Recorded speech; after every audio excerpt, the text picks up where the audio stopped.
My name is Bud Gatto, and my doctor was Dr. David Eggert. Dr. Eggert replaced both my right and left hips.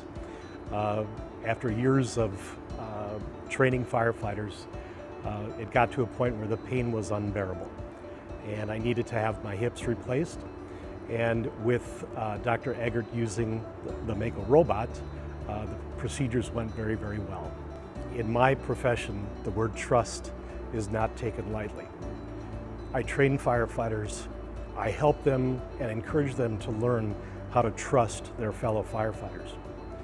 When I first was injured many years ago, I needed to find an orthopedic surgeon I could trust, and Dr. David Eggert was that surgeon.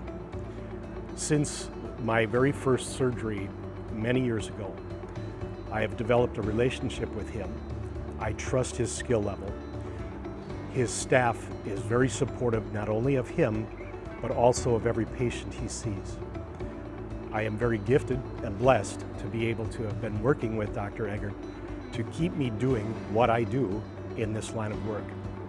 I plan on training firefighters until I possibly can't do it anymore, and he will be an integral part of that.